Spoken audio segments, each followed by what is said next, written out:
going on to all of the Pisces out there. So please make sure to get the book on Amazon and BarnesandNoble.com. The link will be in the description box below as usual. So if you'd like to contact me for personal reading, my email address as well as prices are in the description box below as usual. So let's get into it.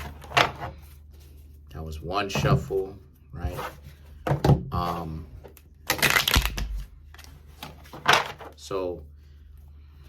Okay, so I should probably I should probably give some more services, right? Because there's a lot of occult sciences that people don't necessarily understand.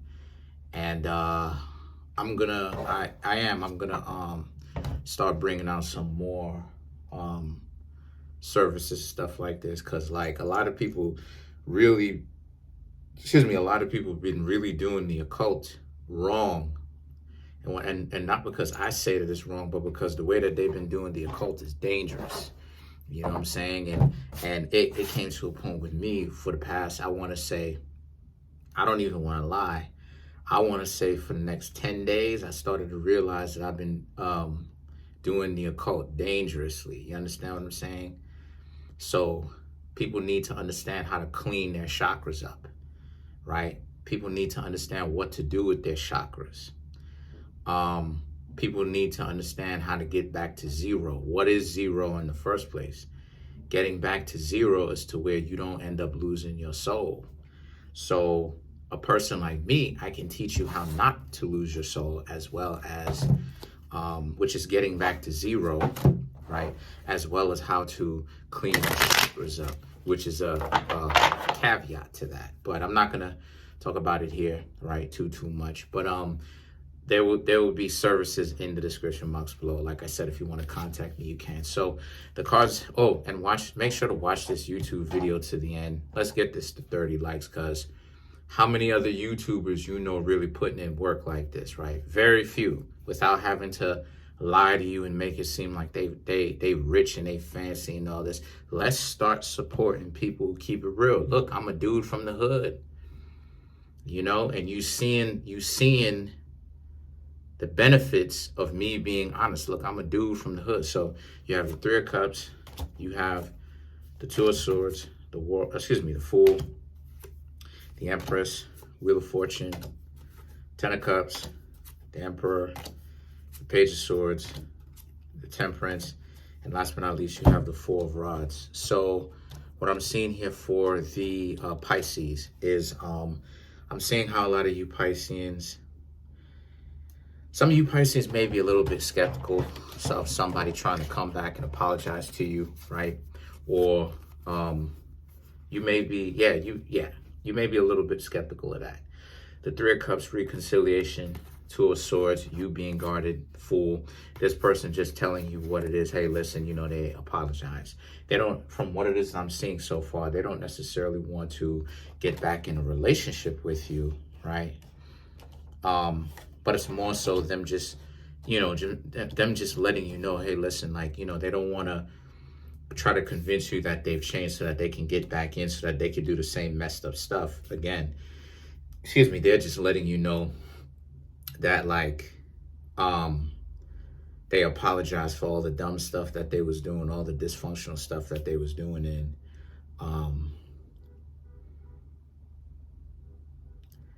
now that they know more, they wish that they never would have done all that, right? They wish that they would have never done harm to you in the first place, or even have looked to.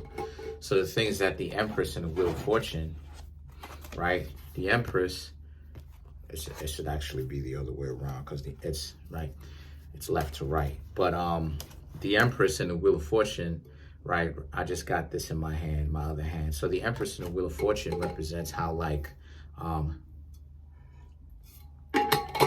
the reason why it is that this person even told you that type of stuff, that they're sorry in the first place, is because they've been going through their own journey within themselves, where they need to realize that ultimately they need to,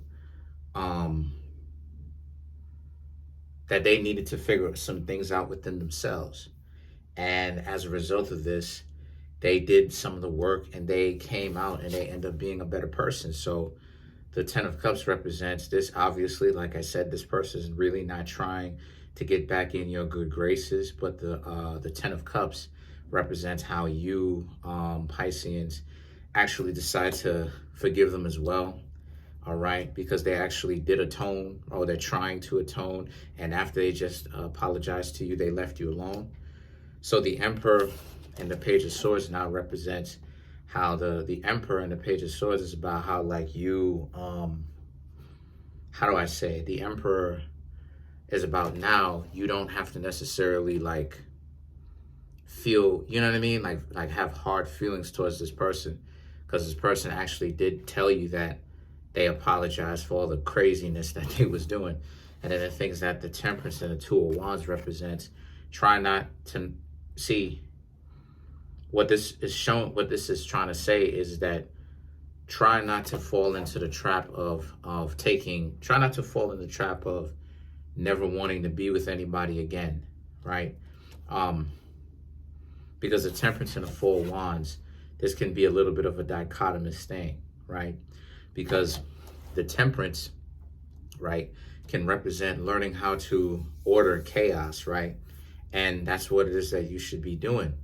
But what it is that it's saying is that you know, sometimes you Pisceans may end up being a little bit too complacent, or being okay with not having anybody, and what it's because you're the opposite of Virgo. Virgo is the zodiac sign of celibacy. So what it is that you really want to do is you want to make, or you should want to make sure that you don't end up getting yourself into a situation where you end up never being back in the dating field ever again, right?